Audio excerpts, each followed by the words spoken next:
Bismillahirrahmanirrahim.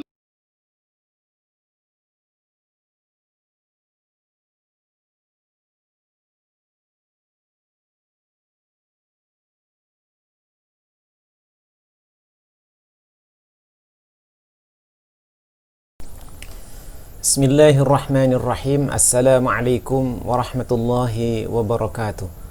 Alhamdulillahilladzi ja'ala al-lughata al-arabiyyata min ahsani al-lughati fil 'alam wa ja'alaha min lughatil Qur'anil Karim. Wassalatu wassalamu ala sayyidina wa habibina wa syafi'ina Muhammadin sallallahu alaihi wasallam min ahsani wa afsahil lisani kalaman. Kaifa halukum ayyuhat talabah al-barar, nad'ukum jami'an ala sihhatin wa afiyatin wa sitr. Tashilan li wa tafhiman lakum antiq amamakum bil mantiqis sharih bil lughah al-Indonesia. Alhamdulillah, pada kesempatan kali ini kita dipertemukan kembali oleh Allah Subhanahu wa taala dalam keadaan sehat walafiat, dan mudah-mudahan kita semua berada dalam lindungan Allah Subhanahu wa taala. Pada kesempatan kali ini kita akan melanjutkan materi daripada al-balaghatuh dalam hal membahas tentang yang berkenaan dengan judul fi haqiqatil khabar. Dalam kesempatan yang lalu kita telah mempelajari bagian daripada judul ilmul ma'ani, kemudian wadi'u ilmil ma'ani dan lain sebagainya. Maka pada kesempatan kali ini kita akan pelajari fi haqiqatil khabar, hakikat daripada sebuah kabar ataupun informasi. Fi haqiqatil khabar, ma huwa al-khabar? Al-khabar dalam ilmu balaghah huwa kalamun, adalah sebuah pembicaraan ataupun sebuah perkataan ataupun sebuah informasi yahtamilu sidqu li dzatihi, yang memiliki kemungkinan kebenaran bagi zat kalam itu sendiri. Jadi kalam itu memiliki sebuah kemungkinan bagian daripada sebuah kebenaran daripada kalam itu sendiri. Jadi kalamun yahtamilu sidqu li dzatihi. Kemudian selanjutnya wal muradu bi sidqil khabar, adapun yang dimaksud dengan sidqul khabar, kebenaran sebuah informasi, mutabaqatuhu lil waqi'i wa nafsil amri, persesuaian khabar tersebut lil waqi'i, bagi sebuah kenyataan, wa nafsil amri, dan apa yang terdapat pada diri informasi tersebut.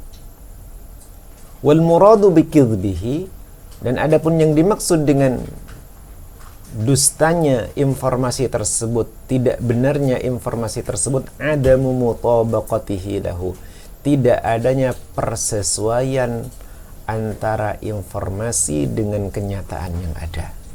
Maka itu yang disebut dengan al-khabar. Maka al-khabar memiliki kemungkinan sidqul khabar, benarnya informasi, atau kidbul khabar, ataupun tidak benarnya informasi, atau dusta ataupun bohongnya informasi. Maka ketika kita ingin kemudian membedakan antara sidqul khabar dan kidbul khabar, disesuaikan apakah informasi tersebut sesuai dengan kenyataan atau tidak sesuai dengan kenyataan. Seperti contoh dalam hal ini adalah misal al-ilmu nafi'un, sebuah informasi mengatakan ilmu itu bermanfaat. Faqad athbatna sifatan naf'i lil ilmi, dan sungguh kita telah menetapkan sifat manfaat daripada ilmu itu sendiri. Wa tilka sifatu thabitatun lahu, dan sifat yang ada di dalam ilmu merupakan sebuah kepastian bagi ilmu itu sendiri. Sawa'un talaffadta bil jumlati, sama saja engkau ucapkan dalam sebuah jumlah ataupun kalimat as-sabiqati yang telah terdahulu, am lam tatalaffadz, baik engkau mengatakannya ataupun engkau tidak mengatakannya, maka ilmu itu sudah dijadikan sebuah ketetapan bahwasanya ia memiliki nilai manfaat. Li'anna naf'al ilmi amrun hasilun fil haqiqati wal waqi', karena sesungguhnya manfaat ilmu itu amrun hasilun, sebuah perkara yang memiliki hasil, fil haqiqati, di dalam kenyataannya, wal waqi', dan di dalam kondisi yang ada. Hakikat ilmu itu memiliki manfaat, kenyataannya adalah memiliki manfaat juga. Artinya informasi yang disampaikan benar, kemudian kenyataan yang dirasakan adalah sebuah kebenaran. Maka itu yang disebut dengan khabar yahtamilus sidqu. Khabar yang memiliki sebuah kepastian akan kebenaran. Fajumlatu al-ilmu nafi'un, maka jumlah al-ilmu nafi'un, ilmu itu bermanfaat, muwafiqatun, sesuai lima fil khariji wal waqi, sesuai dengan apa yang ada di luar dan kenyataan yang ada. Fasidqun, maka itulah yang disebut dengan kalamu sidqin, kalam yang memiliki nilai sebuah kebenaran. Informasinya jelas, kemudian kenyataannya benar, maka kemudian disebut dengan sidqul khabar. Wa illa, kalau tidak seperti itu, fakidbun, maka disebut dengan sebuah kedustaan. Mithlu al-jahlu nafi'un, kebodohan itu memiliki nilai manfaat. Mungkin informasinya jelas, tapi kenyataannya tidak sesuai dengan apa yang diinformasikan. Maka ketika tidak sesuai antara apa yang diinformasikan dengan kenyataan yang ada, maka itu disebut dengan kizbul khabar. Apa? Kizbul khabar, informasi yang dusta ataupun bohong. Ini hakikat daripada khabar. Selanjutnya kita masuk pada pembahasan al-ghardu min ilqa'il khabar. Tujuan menyampaikan sebuah informasi. Yang pertama adalah faidatul khabar. Faidatul khabar, mengambil sebuah faidah daripada informasi yang disampaikan. Apa yang disebut dengan faidatul khabar? Hiya ifadatul mukhatabi al-hukma alladhi tadammanathu al-jumlatu. Ifadatul mukhatabi, memberikan faedah bagi orang yang diajak berbicara ataupun yang mendapatkan informasi, al-hukmah, sebuah hukum, alladzi tadammanathu al-jumlah, yang terkandung di dalam jumlah itu sendiri. Artinya informasi yang disampaikan murni tidak pernah ia ketahui, kemudian hal tersebut memiliki sebuah unsur di mana ia bisa mendapatkan manfaat. Seperti contoh dalam ayat Al-Quran, lillahi ma fis samawati wal ard, milik Allah segala sesuatu yang ada di langit dan di bumi. Wa in tubdu ma fi anfusikum, dan jika kalian menampakkan apa yang ada pada diri kalian, au tukhfuhu, ataupun menyembunyikan apa yang ada pada diri kalian, yuhasibukum bihillahu, niscaya Allah subhanahu wa ta'ala akan melakukan perhitungan kepada kalian. Fayaghfiru liman yasha'u, maka ia akan mengampuni bagi siapapun yang ia kehendaki. Wa yu'adzibu man yasha'u, dan ia akan menyiksa siapapun yang ia kehendaki. Wallahu ala kulli syai'in qadir, dan Allah subhanahu wa ta'ala maha berkuasa atas segala sesuatu. Ini merupakan sebuah faedah informasi yang bisa diketahui oleh orang yang mendengarkannya, bahwasanya Allah subhanahu wa ta'ala pemilik segala apapun yang ada di langit dan di bumi, dan Allah subhanahu wa ta'ala maha mengetahui apa yang engkau sampaikan, baik secara terang-terangan ataupun apa yang tidak engkau sampaikan. Maka itu merupakan sebuah faedah khabar daripada apa yang disampaikan dari sesuatu yang tidak diketahui sebelumnya. Kemudian al-ghardu min ilqa'il khabar, tujuan daripada ilqa'ul khabar selain daripada menyampaikan informasi yang tidak diketahui sebelumnya, yang kedua adalah lazimul faidah, sebuah kelaziman apa yang sebenarnya sudah ia ketahui, disebut dengan lazimul faidah. Apa yang dimaksud dengan lazimul faidah? Annal mutakallima alimun bil hukmi, sesungguhnya orang yang berbicara alimun bil hukmi, mengetahui hukum yang ia sampaikan. Baik orang yang berbicara ataupun orang yang mendengarkan sudah tahu akan hal tersebut. Artinya tidak ada informasi baru. Tidak ada informasi baru, karena orang yang menyampaikan dengan orang yang mendengarkan sudah mengerti akan apa yang tersampaikan. Sebagai contoh, laqad nahatta min naumika, sungguh engkau bangkit dari tidurmu atau bangun dari tidurmu, fi sa'ati tsalisati, jam 3, qabla al-fajri, sebelum fajar. atau sebelum subuh. Li salatil laili, bukan li salat. Li salatil laili, untuk melaksanakan salat malam. Perhatikan, orang yang menyampaikan tahu, orang yang disampaikan pun juga tahu. Artinya apa? Informasi ini sebuah kepastian dan hanya sekedar diucapkan tanpa memberikan sedikit pun manfaat. Artinya tidak ada ilmu baru, tidak ada informasi baru. Beda dengan faidatul khabar. Faidatul khabar itu orang yang kemudian mendengarkan tidak mengetahui, akan tetapi ketika disampaikan ia baru mengambil faidah ataupun mengambil sebuah informasi baru. Beda dengan lazimul faidah. Lazimul faidah dia tidak mengetahui, dia sudah mengetahui apa yang disampaikan dan orang yang mendengarkan juga sudah mengetahui. Selanjutnya,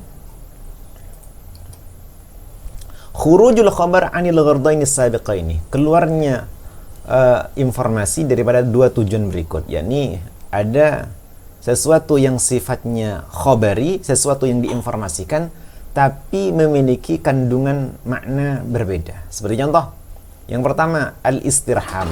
Al-istirham, minta untuk dikasihani. Al-istirham, minta untuk dikasihani atau disayangi. Seperti contoh dalam firman Allah, inni faqirun ila afi rabbi. Dalam sebuah pernyataan, inni faqirun ila afi rabbi, sesungguhnya aku sangat membutuhkan kepada ampunan Tuhanku. Ini sifatnya informasi tapi memiliki makna al-istirham. Khabar tapi memiliki makna istirham. Yang kedua, izharud du'fi wal khusyu'i, menunjukkan kelemahan dan kekhusyuan. Seperti contoh, Rabbi inni wahanal azmu minni washta'ala ar-ra'su syaiba. Wahai Tuhanku, sesungguhnya diriku wahanal azmu, sudah melemah tulang-tulangku. Washta'ala ar-ra'su syaiban, dan sudah tumbuh uban di kepalaku. Ini sifatnya memberitahu, tapi ada kandungan makna di dalamnya menunjukkan bahwasanya dirinya lemah, dirinya sedang meminta kepada Allah dalam kondisi sangat khusyuk sekali. Ini ada hal yang disebut dengan izharud du'fi wal khusyuk, walaupun sifatnya adalah khabar. Yang ketiga, ada khabar yang sifatnya al-fakhruh, menunjukkan sebuah kebanggaan. Jadi contoh daripada apa yang disampaikan oleh Rasulullah, innallaha astafani min Quraisyin, sesungguhnya Allah Subhanahu wa taala memilihku dari keturunan Quraisy. Artinya apa? Rasulullah menyampaikan hal yang seperti ini menunjukkan beliau itu bangga berasal dari keturunan terhormat. Yang keempat adalah at-tahdzir, yang sifatnya memberikan sebuah peringatan. Seperti sabda Rasulullah sallallahu alaihi wasallam, abghadul halali ila Allah at-talaqu. Sifatnya menginformasikan tapi sesungguhnya memiliki kandungan makna supaya manusia berhati-hati. Sesuatu yang paling dibenci oleh Allah Subhanahu wa taala dan halal adalah perbuatan talak. Sifatnya menginformasikan tapi sebenarnya mengandung sebuah informasi supaya orang waspada terhadap informasi tersebut. Selanjutnya, adrubul khabar, bagian-bagian daripada khabar. Adrubul khabar dibagi menjadi tiga. Yang pertama adalah al-khabarul ibtidai, khabar yang sifatnya permulaan. Al-khabarul ibtidai ini adalah an yakuna khaliyadz dzihni minal hukmi fayulqa ilaihi al-khabar khaliyan minat taukid. Ini ada kalimat khaliyan minat taukid. Ay yakuna khaliyadz dzihni, hendaknya seseorang yang mendapatkan informasi itu adalah orang yang pertama kali tahu. Khaliyadz dzihni artinya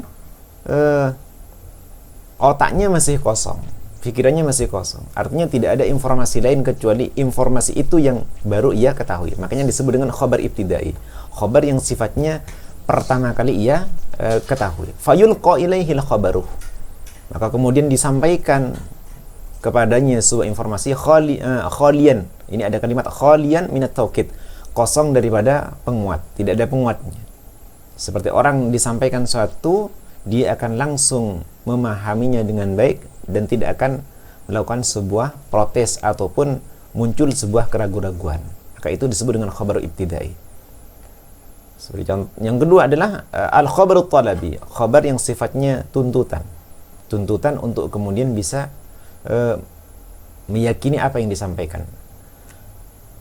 Seperti keterangan ayyakuna mutaraddidan, hendaknya orang tersebut mutaraddidan, ragu fil hukmi, dalam sebuah hukum ataupun dalam sebuah penjelasan, talaban an yasid alal yaqin, ya dituntut untuk kemudian meyakini fi ma'rifatihi, dalam pengetahuannya. Fayahsunu tauqiduhu lahu liyatamakkana min nafsihi. Fayahsun, maka baiknya orang tersebut ketika ragu mendapatkan sebuah informasi, fayahsun, maka baiknya diberi taukid, diberi penguat, liyatamakkana min nafsihi, agar supaya informasi tersebut bisa sampai pada dirinya dan bisa meyakinkan dirinya.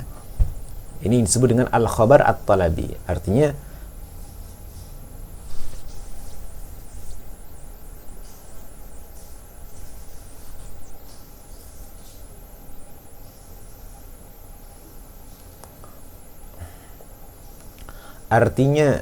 dia ragu ketika mendapatkan informasi,